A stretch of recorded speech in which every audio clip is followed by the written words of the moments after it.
Toronto শহরে নাভান গত ৪ দিন আগে এসেছিল বিজনেসের খাতিরে আসা। আজ যে শেষ দিন ঘনিয়ে এসেছে, তড়িঘড়ি করে হোটেল থেকে রেডি হয়ে বের হয়েছে নাভান। সন্ধ্যা হয়ে আসছে, শীঘ্রই অটোয়া পৌঁছাতে হবে। মনে মনে ভাবনায় আছে হাতের কাজ যে শেষ করে বাংলাদেশে যাবে। নাহিদ মির্জার শরীরটা আজকাল ভালো যাচ্ছে না। টরন্টো কানাডার এক বৃহত্তম শহর। এখানে বিজনেসের কাজে বেশিরভাগ থাকতেন নাভানের নানু।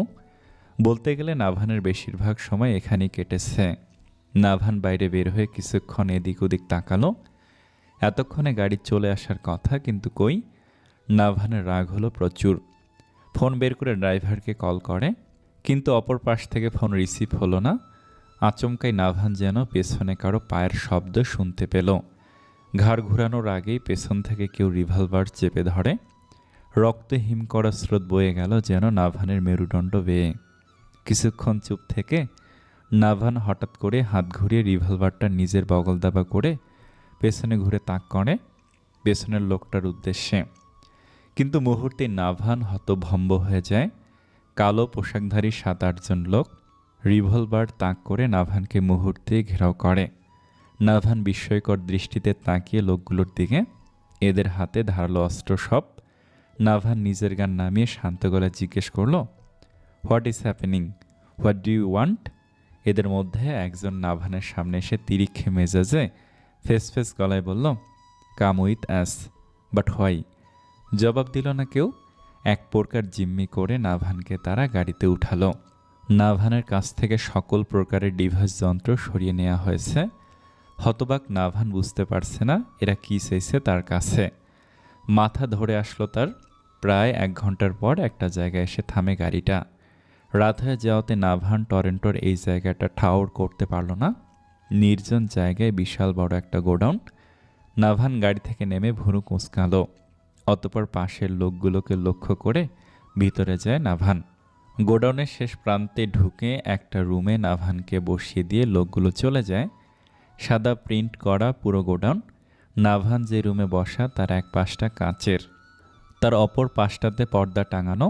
গোডাউনের পেছনে এমন কাজ দেখে এতে অবাক হলো নাভান। খানিকটা সময় অতিবাহিত হতেই কোনো মেয়ের আওয়াজে নাভান চমকালো। মেয়েটির চিৎকারের আওয়াজ প্রখর থেকে প্রখর হতে লাগলো। নাভান পা চালিয়ে দরজার কাছে আসতেই দেখতে পেল সেটা বাইরে থেকে লক করা। চিৎকারের আওয়াজ কিছুটা চেনা লাগছে নাভানের।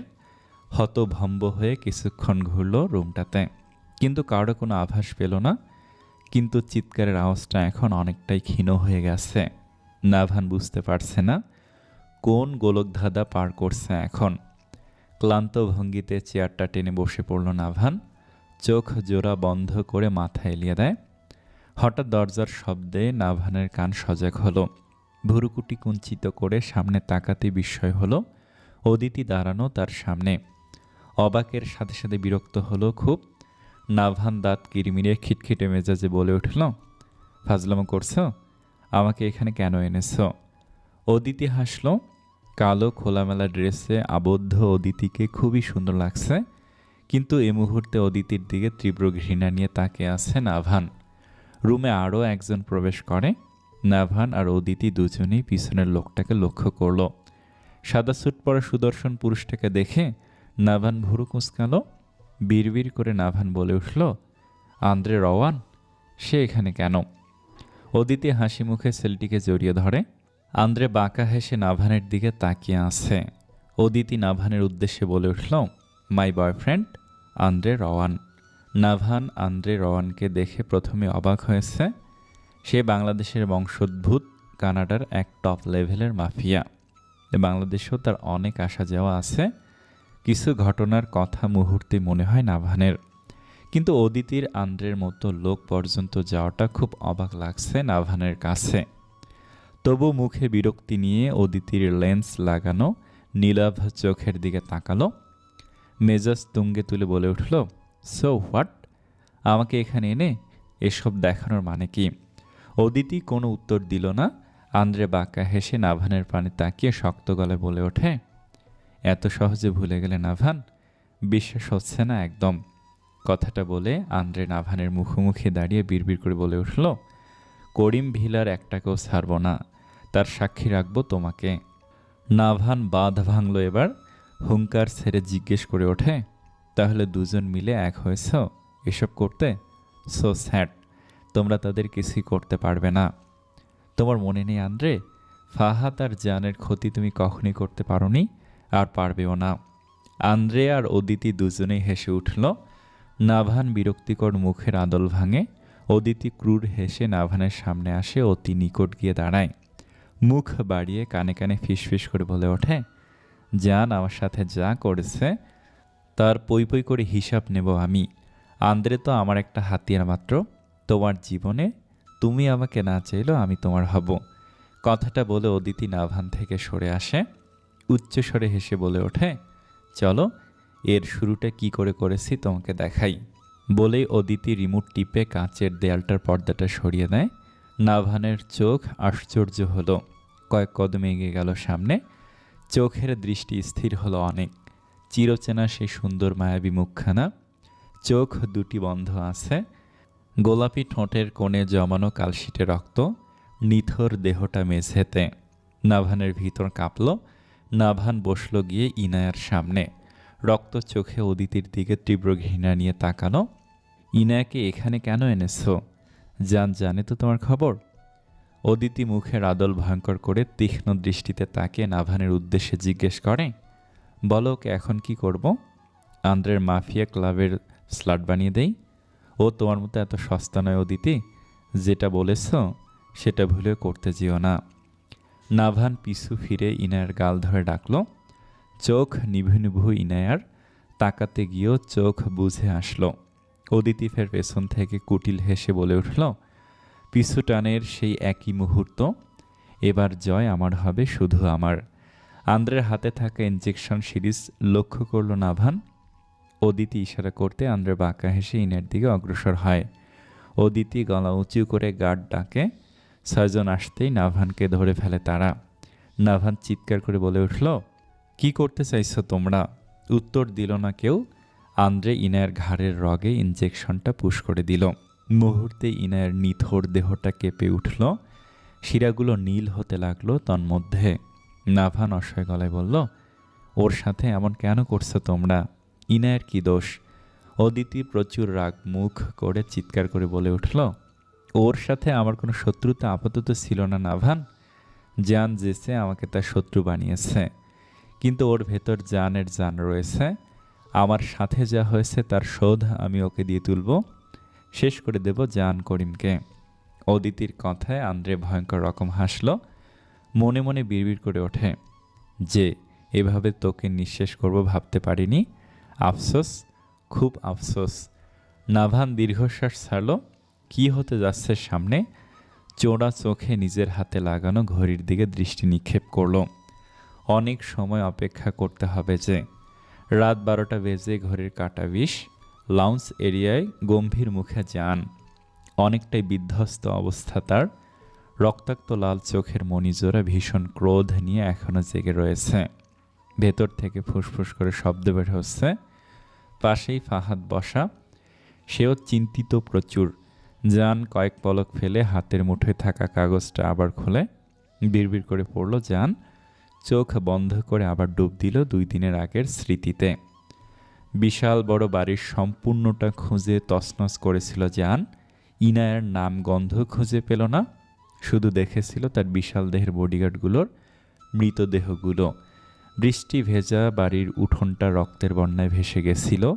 জান চোখ খুলে ফাহাদের দিকে তাকালো, ক্রূর হেসে বলে উঠল, শিকারি বাঘের থেকে নিরহ হরিণকে ছিনিয়ে নেওয়া, এটা কি ভালো হলো ভাই? ওর কলিজাটা খুব লেখাবো আমি। ফাহাদ চমকালো। জানের পানে হতাশ দৃষ্টিতে তাকিয়ে সজাগ মস্তিষ্কে দৃঢ় কঠিন গলায় বলে, তুই যে সন্দেহ করছিস তা ভুলও হতে পারে জান। এতদিন পরে আবার কেন? প্রতিহিংসার রাজনীতিতে পড়ে আগে কি? বেঁচে থাকার শেষ নিঃশ্বাস পর্যন্ত প্রতিশোধ মাথায় চরচর করে ওঠে। ফাহাদ হতাশ হলো। মাথা যেন ধরে গেছে।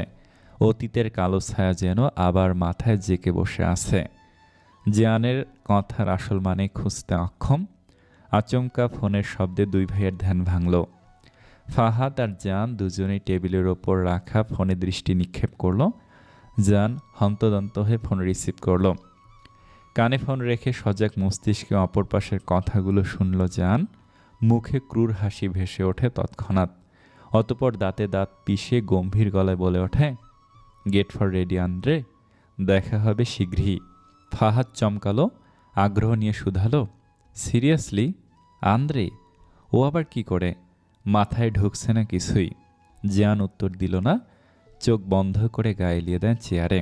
বিড়বিড় করে বলতে থাকে, আমার প্রিয় হরিণী, আর মাত্র তোমার প্রতীক্ষার কিছু সময়। ফাহাদ চিন্তিত মুখে ভেতরে চলে গেল। কিছু সময় অতিবাহিত হয় এমনিতেই। জানের বন্ধ চোখ জোড়া দিয়ে গড়িয়ে পড়ল অশ্রু, যেটা দেখল না কেউ।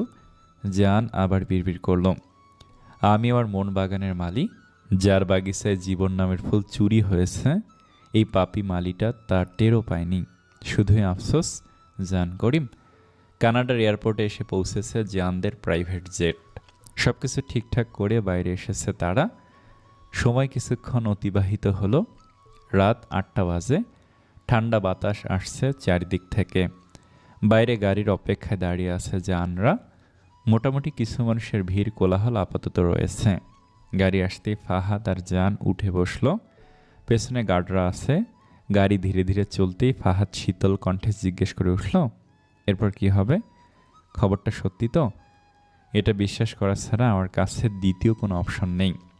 ফাহাদ চোখ মুখ কুঁচকে দীর্ঘশ্বাস ফেলল।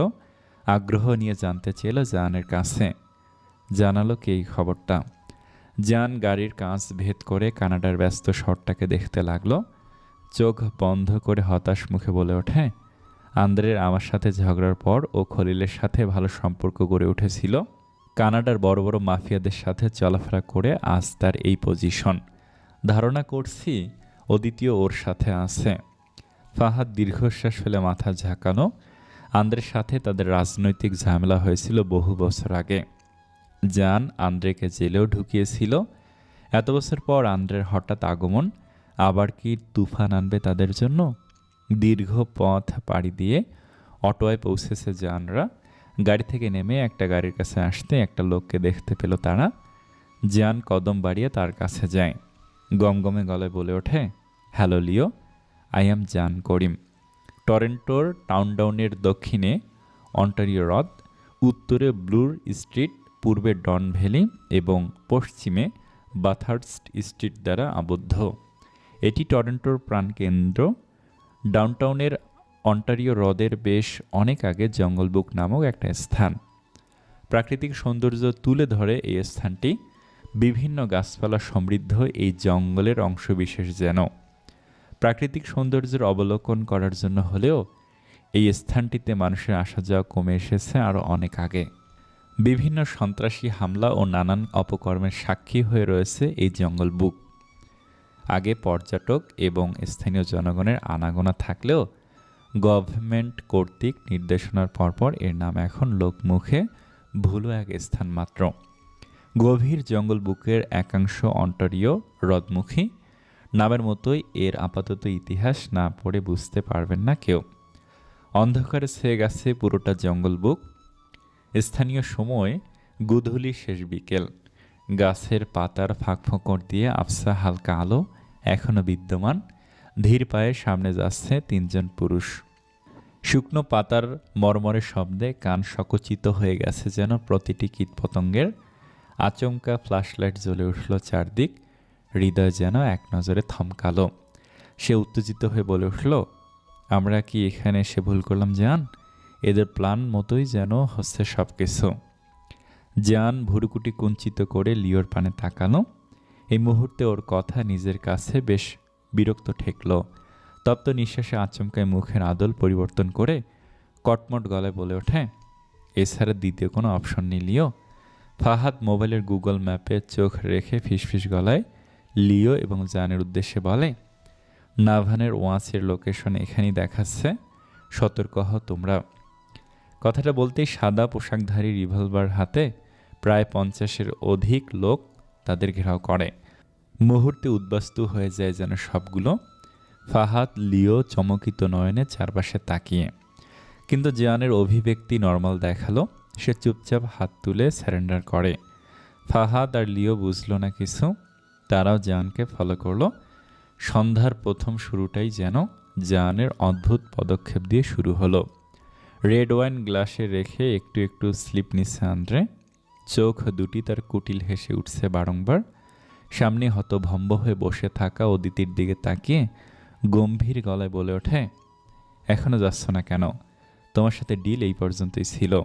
অদিতি থমকানো কণ্ঠে চিবিয়ে চিবিয়ে আন্দ্রের উদ্দেশ্যে বলে, মোটেই না, ওই জান আর ইনায়ার শেষ বিচার দেখব আমি।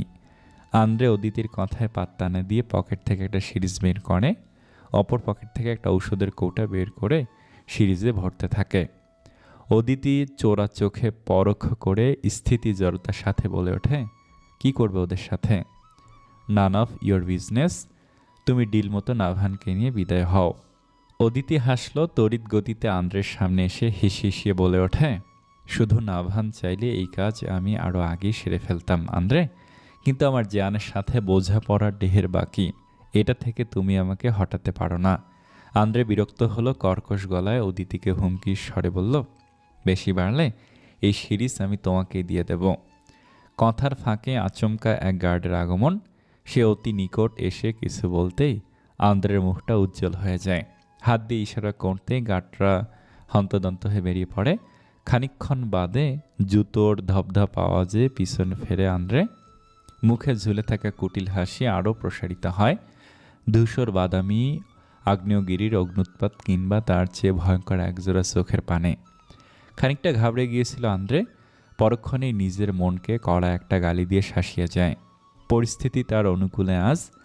মুখ বাঁকিয়ে হিসিয়ে মুখ খুলে তার, ওয়েলকাম যে, তোমাকে ওয়েলকাম করার জন্য সেই কবে থেকে অপেক্ষা করছি, কিন্তু এত সহজেই ঘাঁটি পর্যন্ত এসে যাবে তা ভাবনায় ছিল না সত্যি। জান কথা বলল না। জহির চোখে পরোক্ষ করল অদিতি আর আন্দ্রেকে। ফাহাদ অত্যন্ত গম্ভীর মুখে আন্দ্রেকে জিজ্ঞেস করে উঠল, নিজেদের ভেতরকার নানান ঝামেলাকে কেন্দ্র করে আমাদের পরিবারকে কেন টার্গেট করছো? তোমার কি আদৌ মানুষ? এত শয়তানি বুদ্ধি নিয়ে শান্তিতে আসছো কি করে? আন্দ্রে গা দুলিয়ে হেসে ওঠে। রেড ওয়াইনের গ্লাসটা আবার হাতে ধরে। সামনের সোফায় বসে পড়ে, পা দুটো মেলে দেয় সিসার টেবিলে, অতঃপর ব্যঙ্গ করে বলে ওঠে, প্রাক্তন মেয়র, আপনি কি জানতেন না আপনার ভাই আপনার ও নিজের সময় ঠিক কি করেছে আমার সাথে? তুমি যেটার যোগ্য সেটাই হয়েছে, তাই বলে তুমি পরিবার টানবে, তাও আবার এই ফাজিল মেয়েটার সাথে? রাস্কেল। ফাহাদের রাগান্বিত অভিব্যক্তি বোঝার সময় আন্দ্রের হলো না, কারণ জান তার বাংলাদেশে থাকা মূল ঘাঁটি গেড়ে দিয়েছে আরও আগেই। আন্দ্রের বিভিন্ন স্মাগলার, ড্রাগস, নারী ও অস্ত্র পাচার সহ সকল ব্যবসাতে ইগল থাবায় দুমড়ে দিয়েছে জান। শেষমেশ জেলেও থাকতে হয়েছে তাকে। বাংলাদেশে ওয়ারেন্ট জারি করা তার নামে, যার আগুনের দাবানল আন্দ্রের ভেতরকার এখনও জ্বলছে। খলিল ও অদিতিকে ধরে জানের প্রাণ ভোমরার খোঁজ করে ফেলেছে সে। আন্দ্রের মুখের হিংস্রতা প্রকাশ পেল মুহূর্তেই। উঠে দাঁড়িয়ে হিসিয়ে বলে ওঠে, ভালোই করেছো যে নিজের আর ওয়াইফের মৃত্যুদূতকে কাছ থেকেই বুঝে নিলে। গেল দিন তোমার ছিল, আজ দিন আমার হবে। কোথায় নেয়া? শীঘ্রই আমার সামনে নিয়ে আসো আন্দ্রে, না হলে বুঝতেই পারছো তোমার কি হতে চলেছে। জানের কথা শুনে মজা পেল আন্দ্রে। মুখ বাঁকিয়ে টানটান গলায় বলে, হাসালে যে, আমার দেশ আমার লোকালয়ে দাঁড়িয়ে এসব কথা তোমার মুখে আসছে কি করে? আদৌ বুঝতে পারছো তুমি আমার আওতায় আছো? জান আবারও ঠান্ডা দৃষ্টি স্থাপন করলো অদিতি আর আন্দ্রের প্রতি। মুখে বাঁকা হাসি ঝুলিয়ে রাখলো কিঞ্চিত পরিমাণ। লিও কখন থেকে জানের ভাবগতি বোঝার চেষ্টা করছে। আন্দ্রের লোকগুলোর সাথে তারা পারবে কি করে? জান ডানে বামে তাদের দিকে বন্দুক তাক করা গার্ডগুলোর দিকে তাকালো। চোখের ইশারা করতেই সমস্ত নিশানা হয় আন্দ্রে আর অদিতির পানে। হতবাক হতবিহ্বল বর্তমান পরিস্থিতি। সবার মুখ আশ্চর্যান্বিত হয়ে রয়েছে, শুধু জান বাদে। তার মুখে কুটিল রহস্যময় হাসি। কী হচ্ছে এসব? তোমাদের সাহস হলো কি করে আমার দিকে নিশানা করার? অদিতি হিসিয়ে আন্দ্রের উদ্দেশ্যে বলে ওঠে, এসব কি হচ্ছে আদৌ বলতে পারো তুমি?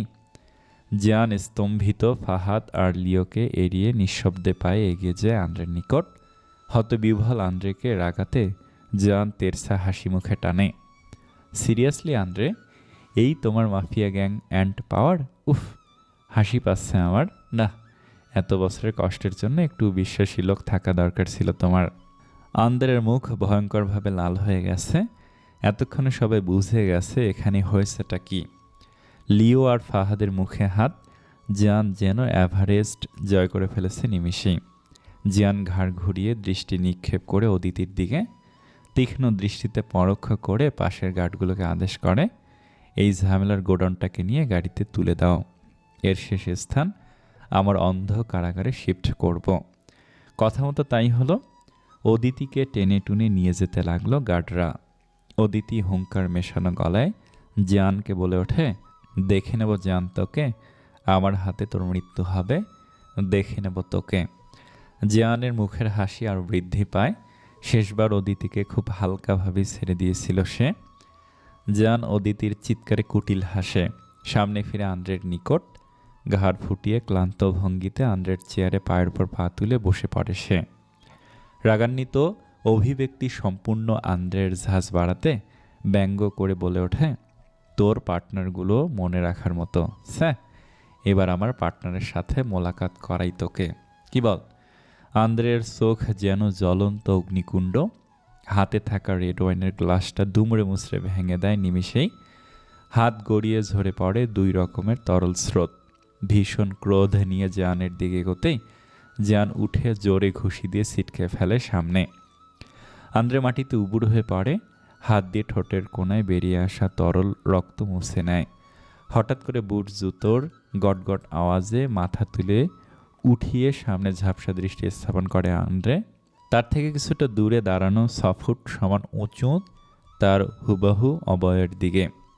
দাঁতে দাঁত পিষে ক্রোধ নিয়ে আন্দ্রে উঠে দাঁড়ায়। কয়েক কদম এগিয়ে গিয়ে হিস হিসে বলে ওঠে, এন্ডি, ইউ আমার সাথে চালাকি করেছে সবাই। সামনে দাঁড়ানো আন্দ্রের মতো হুবাহু একই চেহারার অ্যান্ডি নামের লোকটা, যে আন্দ্রের কথা শুনে ভুরু গুটিয়ে কুটিল হেসে উঠল। জানকে চোখ ইশারা করে এন্ডির সাথে এখান পর্যন্ত আসতে এন্ডি তাকে সাহায্য করেছে। এমনকি আন্দ্রের দলের লোকগুলোকেও এন্ডির হয়ে কাজ করিয়েছে। হুবাহু যমজ ভাই তারা, সম্পর্ক সাপ নেউলে। এন্ডি আর আন্দ্রে দুজনে আগে একই মাফিয়ার গ্যাংয়ের ছিল, কিন্তু দুজনের এখন সাপ নেউলের সম্পর্কে বেঁধে আছে। জান এন্ডির পানে কৃতজ্ঞতা স্বরূপ তাকে ভরাট গলে বলে ওঠে, থ্যাঙ্কস এন্ডি, তোমার জন্যই এতটুকু পর্যন্ত আসা। এন্ডি আন্দ্রের দিকে এক নজর তাকিয়ে জানের উদ্দেশ্যে ঠান্ডা গলে বলে উঠল, তুমি যেতে পারো জান, এর ব্যবস্থা আমি করছি। জান ফের কৃতজ্ঞতা স্বরূপ হাসি দিয়ে পিছু ফিরে সিঁড়ির দিকে অগ্রসর হয়। মাথায় শুধু একটাই কথাই ঘুরছে, ইনায়া ঠিক আছে তো? নাভান বাইরের দিকটা জানালা দিয়ে পরখ করল। গার্ডদের সংখ্যা কমে এসেছে হঠাৎ করে। ওরা এখানে আছে গত 2 দিন ধরে। লিও আর সাফরানকে সিগন্যাল পাঠিয়েছে তখনই। সাথে মেসেজ ছিল জানকে ইনায়ের বিষয়ে খবর দেয়া। নাভান মোটামুটি ঠিক থাকলেও ইনায়ের অবস্থা ভালো নয়। দিনে 2 বার ইলেকট্রিক শক ও বিভিন্ন ড্রাগস দেওয়া হচ্ছে ইনায়াকে। নাভান চেয়েও কিছু করতে পারছে না। এতটুকু বুঝে এসেছে যে আন্দ্রে যেহেতু অদিতির সঙ্গে হাত মিলায়নি, এতে কিছু না কিছু কারণ আছে। নাভান ভাবনা থেকে বেরিয়ে আসে। জহির চোখে আবারও পরোক্ষ করল ভেতর বাহিরে। শরগোলের আওয়াজ ভেসে আসছে অনেকক্ষণ ধরে। নাভান ধাতস্থ হয়ে দরজার পাশে দাঁড়ালো। হালকা প্লাস্টার লাগানো, গাঁট সরে গেছে আরও অনেক আগে। নাভান কয়েকবার ধাক্কা দিতেই তরাক করেই খুলে গেল সেটা। পাশের রুমেই ইনায়া ছিল। নাভান ধীর পায়ে এগিয়ে গেল তার নিকট। পুরো হাতে পায়ে লাল লাল র্যাশ দেখা যাচ্ছে। নাভান বুঝলো ইনায়াকে যে করেই হোক এখান থেকে বের করতে হবে। অনেকগুলো বড় স্টিলের আসবাবপত্র রাখা। নাভান হন্তদন্ত পায়ে এগিয়ে গিয়ে একটা ড্রয়ার খুলতে দেখতে পায় সেখানে অনেকগুলো রিভলভার রাখা। আশ্চর্যবোধক মুখ নিয়ে নাভান একটা রিভলভার লোড করে নিয়ে কোমরে গোজে। কোনো কিছু না ভেবে ইনাকে কোলে তুলে নেয়। রুমটি থেকে সাবধানে বের হয়ে আসে। ধীর পায়ে সামনে অগ্রসর হতেই সিঁড়িতে কারো পায়ের ধূপধাপ আওয়াজে কানে সকচিত হয়ে যায় নাভানের। তীক্ষ্ণ দৃষ্টিতে সেদিকে লক্ষ্য করতেই দেখে উন্মাদের ন্যায় সিঁড়ি বেয়ে উপরে উঠে আসে জান। এক নজর তাকে দেখে কাতর দৃষ্টি নিক্ষেপ করে ইনায়ের মলিন মুখ পানে জিয়ান কতক্ষণ নিস্তব্ধ হয়ে এগিয়ে যায় তার প্রাণভোমরার দিকে, হাত বাড়িয়ে ইনাকে নিয়ে নেয় নিজের কোলে। নাভানও আজ নির্দ্বিধায় দিল, 4 বছর আগের মতোই যেন আজকের পরিস্থিতি। কিন্তু আজ আর নাভানের সে আগের মতো হৃদয় হুঙ্কার তুলল না। জান ইনায়াকে বুকে জড়িয়ে ধরে ফিসফিস করে ডাকলো, ইনায়া, এই মেয়ে, চোখ খোলো। জিয়ানের কথা হয়তো ইনায়ার শ্রবণ শক্তিতে পৌঁছাতে পারল না, একই রকম নিস্তব্ধ হয়ে রইল সে। জিয়ানের চোখ ইনায়ার দৃশ্যমান শরীরের অংশে পড়ল তৎক্ষণাৎ।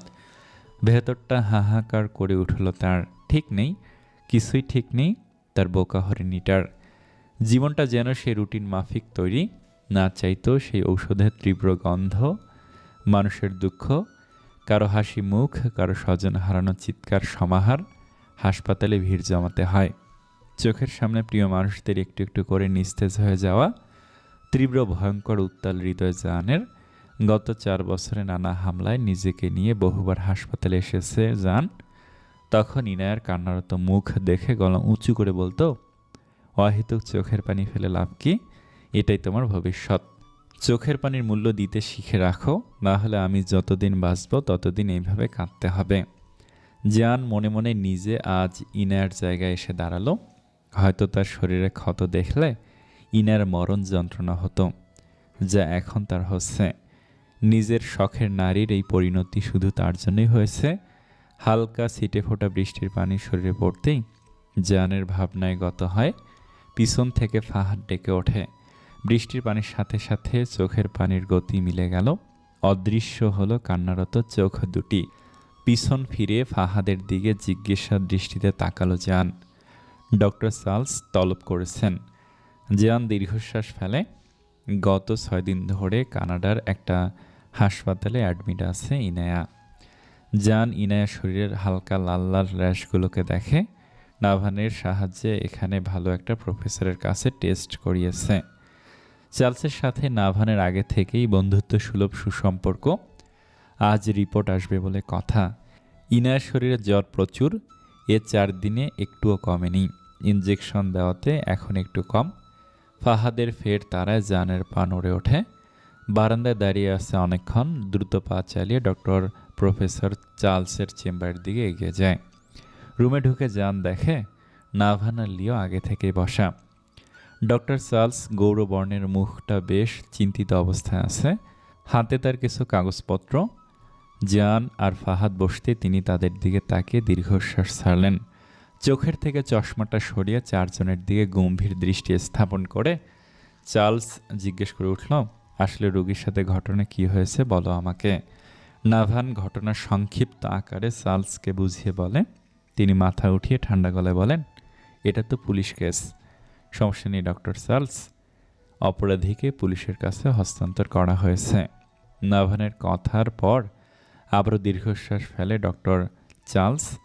জান ফটফটিয়ে জিজ্ঞেস করে, ঠিক আছে তো ডক্টর চার্লস? ডক্টর চার্লস জানকে দেখে নীরব রইলেন কিছু সময়। গত 6 দিনে জানের জন্য ইনায়ার পাগলামি, ভালোবাসা, কেয়ার সবই তার নজরে পড়েছে। ছেলেটার জন্য ওনার আফসোস হচ্ছে, কিন্তু মন খারাপটা পাশে রেখে তিনি রিপোর্টটা হাতে নিয়ে বলতে শুরু করলেন, আমি জানি না এইসব মাফিয়া লোকদের সাথে তোমরা জড়িয়ে আছো কিভাবে। মেডিসিন বিভাগের একজন প্রফেসর হয় আমার এসব বিষয়ে ধারণা একটু বেশি। গত 4 মাস আগে আমাদের বোর্ড কর্তৃক গোপন তথ্যে একটা বিষাক্ত ভাইরাস সংক্রমণের কথা জানানো হয়েছিল। ইতালি মাফিয়া গ্যাং, তারা বেশ কিছু বিশেষজ্ঞ দিয়ে একটা ভাইরাস ডোজ আবিষ্কার করেছে। এ ধরনের ভাইরাস শরীরের রোগ প্রতিরোধ ক্ষমতা নষ্ট করে দেয়। এটা মানবদেহে একবার পুশ করলেই 2 থেকে 3 দিনের মধ্যে আক্রান্ত হয়ে এর লক্ষণ দেখা যায়। তারা মূলত এটা তাদের ইন্টারন্যাশনাল মাফিয়া মিত্রদের সাথে মিলে তাদের শত্রু দেশের সাধারণ জনগণের মাঝে বিভিন্ন ইনজেকশনের মাধ্যমে ছড়িয়ে ফেলতে চাইছে। কয়েক দেশে এমন 2-1টা রোগীর সন্ধান পাওয়া গেছে। এই সম্পর্কে আমাদের আগে অ্যালার্ট করা হয়েছিল। গবেষণায় এ সকল রোগীদের লক্ষণগুলো চিহ্নিত করা হয়েছে। এটা কোনো সংক্রমণ ভাইরাস নয়, যা আমার মতে হুবাহু ইনায়ের সাথে মিলে গেছে। কথাগুলো বলে এক পর্যায়ে থামলেন ডক্টর চার্লস। গভীর দৃষ্টিতে চোখ বোলালেন সামনে বসা 4 জন পুরুষের দিকে। বিশেষ করে জানের দিকে তার পরোক্ষ দৃষ্টি স্থাপন করলেন। নাভান আর ফাহাদও শান্ত দৃষ্টি বোলায় জানের পানে, কিন্তু তার মুখ দেখে বুঝতে পারল না কি চলছে ভেতরটায়। ফাহাদ হাত রাখে জানের পিঠে। কিছু সময় নিস্তব্ধ হয়ে রইল সবাই। হঠাৎ জানের ভরাট কণ্ঠে ডক্টর চার্লসের উদ্দেশ্য, তাহলে এর উপায় কি ডক্টর চার্লস? নিশ্চয়ই এর কোনো প্রতিরোধ করার উপায় আছে। ডক্টর চার্লস নিশ্চুপ রইলেন। এর কোনো প্রতিরোধ করার উপায় বের হয়নি। জান হালকা ঢোক গিলল। চোখের মধ্যে পানিরা ভিড় করেছে। ঝরে পড়ার পালা শুধু। ডক্টর চার্লসের নিশ্চুপ থাকা তাকে অনেক কিছুই বুঝিয়ে দিয়েছে। নিশ্চুপ জানের ভেতর বেজে উঠল একটা কথা শুধু, তার জন্য ইনায়ের এই অবস্থা। তার এই জীবনে ইনাকে জড়িয়ে সে বড্ড ভুল করে ফেলেছে। উন্মাদের ন্যায় ডক্টর চার্লসের রুম থেকে বেরিয়ে আসে জান। চোখ দুটি সে বোকা হরিণীর খোঁজে। জান যেতেই ডক্টর চার্লস গম্ভীর গলায় বলে ওঠে, এতে আক্রান্ত যে কয়জন ছিল তাদের আয় ছিল মাত্র সপ্তাহ 10 দিনের মতো। ফাহাদ আর নাভান চমকে উঠল। কি থেকে কি হয়ে গেল? সব যাতনা কেন ইনায়ার হয় সবসময়? নাভানের বুকটা মুচড়ে উঠল। চোখে ভাসল ইনায়ার স্নিগ্ধ মুখখানা। ডক্টর চার্লস শান্ত গলায় জিজ্ঞেস করে উঠল, ইনায়া? ইনায়া নামের অর্থ কি নাভান? নাভানের চমকিত নয়ন কিছুটা ঝাপটালো। 40 বছরের চার্লসের সাথে নাভানের খুব ভালো একটা সম্পর্ক। নানুর মৃত্যুর আগে থেকে তার সাথে সম্পর্ক ভালো হয়েছিল। নাভান দীর্ঘশ্বাস ফেলে বলে ওঠে, ইনায়া নামের অর্থ হলো যে সবার ভালো মঙ্গল সম্পর্কে উদ্বিগ্ন। হন্তদন্ত পায়ে কেবিনে ঢুকে যান। ইনার জ্বর আবার আসছে। শরীরে ব্যথাটাও সামান্য কমেছিল, এখন যেন আরও বধ হবে। নিঃশ্বাস নিতে কষ্ট হচ্ছে খুব। কারো আসার শব্দে মাথা তুলে তাকাই ইনায়া। জানের চেহারা চোখ স্পষ্ট হতেই ঠোঁট ছড়িয়ে হেসে ওঠে। মিহি কণ্ঠে জিজ্ঞেস করে উঠল, কই ছিলেন আপনি? কখন থেকে উঠে বসে আছে আপনাকে দেখার জন্য। জানের মুখ খুবই করুণ দেখালো। ইনায়া হাসল। দুহাত জানের পানি তুলে কাছে ডাকল। বিধ্বস্ত মনের জান উড়ে গিয়ে যেন জড়িয়ে ধরল তার হরিণীকে। চোখের পানিরা বাঁধ ভেঙেছে সেই কখন। ভিজে যাচ্ছে ইনায়ার কাঁধ। ইনা জানের পিঠে হাত বুলিয়ে দুর্বল কণ্ঠে জিজ্ঞেস করে উঠল, কাঁদছেন কেন? ঠিক আছি তো আমি, এই দেখুন একদম সুস্থ আছি তো। জান মুখ সামনে এনে ধরে ইনায়ার। গালে দুহাত ধরে ফিসফিস করে জিজ্ঞেস করে ওঠে, নেতা সাহেব কাঁদছেন কেন? আপনার চোখে পানি মানায় না। জান মুখ তুলল। ওষ্ঠ ছোঁয়ায় ইনায়ার তপ্ত ওষ্ঠজোড়ার সাথে। পরপর কয়েকবার চুমু টেনে কপালে কপাল মেশালো জান। ইনায়া ঘন ঘন নিঃশ্বাস ফেলছিল। কাপা কাপা ওষ্ঠদয় জোড়া দিয়ে আস্তে আস্তে করে জিজ্ঞেস করে, আমার কি হয়েছে নেতা সাহেব? শরীরটা একটু ঠিক লাগছে না। জান নর্মাল হলো, ঠান্ডা গলায় বলে উঠল, তোমাকে ড্রাগস দেওয়া হয়েছিল, এজন্যই শরীরটা দুর্বল লাগছে তোমার। চিন্তা করো না, আমরা তাড়াতাড়ি বাড়ি ফিরে যাব। আর এই রেশগুলো, আমার পুরো শরীরে এমন র্যাশ হয়ে আছে, এ দেখুন। জান না দেখার ভান করে তড়িঘড়ি করে বলে ওঠে, ও কিছু না, তোমার অ্যালার্জির সমস্যা আছে। মিথ্যে কেন বলছেন নেতা সাহেব? আমি বাঁচব না তাই তো? জান স্তব্ধ হলো।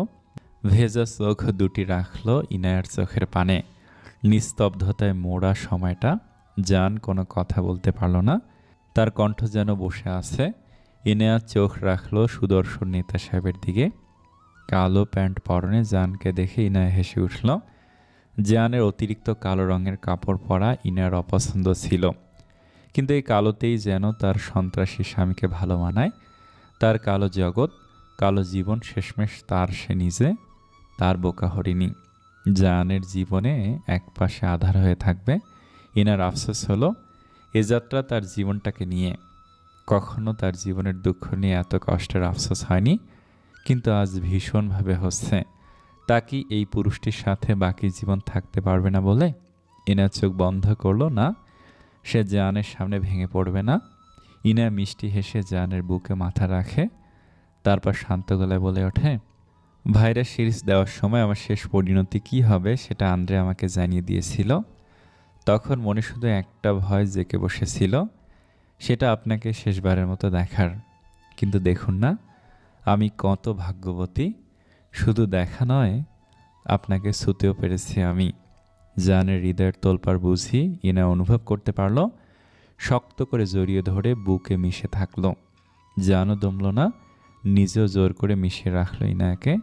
অতঃপর কান্নারত গলায় বিড়বিড় করে বলে ওঠে বারবার, আমি তোমায় ছাড়া বেঁচে থাকবো কি করে হরিণী? থাকতে পারবেন? কেউ কাউকে ছাড়া সহজে মরে না। তুমি ছাড়া আমার খুব কষ্ট হবে। শিখে যাবেন। বাবা মাকে ছাড়া আমারও প্রথম এমন মনে হতো। শেষে আপনাকে পেয়ে বহু বছর বেঁচে থাকার ইচ্ছে জন্মেছিল। কেন এমন বলছো? জিয়ান কাতর হয়ে জিজ্ঞেস করলো ইনায়াকে। ইনার চোখের দিকে নিষ্পলক তাকিয়ে গাঢ় ভরাট গলায় ফের বলে উঠল, আমার বোকা হরিণী, তুমি নামক অতল গহ্বরে হারিয়েছে আমি কবেই। ভালোবাসি, বড্ড ভালোবাসি তোমাকে। ইনা অশ্রুসিক্ত চোখে জানের কাতর মুখের পানে তাকিয়ে। জান তার ভালোবাসা কাজে কর্মে ইনাকে বহুবার বুঝিয়ে দিয়েছে, কিন্তু এমন মুখ দিয়ে স্বীকার করলো বোধহয় আজ। ইনার চোখের অশ্রুগুলো গাল বেয়ে গড়িয়ে পড়ল। চোখ বন্ধ করে চিৎকার করে বলে উঠল, আমি অনেক ভালোবাসি আপনাকে। এটাই হয়তো আপনাকে প্রথম এবং শেষবার বলা। বাইরের বৃষ্টিটা এখন প্রখর রূপ ধারণ করেছে। অন্ধকার কালো হয়ে আছে বাইরের রূপ। দুজনের চোখ এখন জানালা ভেদ করে বৃষ্টির ওপর পানে। জান ইনার হাতে হাত রেখে বিড়বিড় করে বলে, এই বৃষ্টির সাথে আমাদের অনেক সময় কেটেছে। এর সাথে মিল বন্ধনও খুব গাঢ়। ইনা মলিন হেসে বলে উঠল, আমি আপনার আকাশে আধার জমানো কালো মেঘ, যার বৃষ্টি হয়ে ধরণীর মাটির সাথে মিশে যাওয়ার সময় এসেছে। মাত্র কিছু সময় দেখবেন আকাশটা আবার নীল রঙে বদলে যাবে।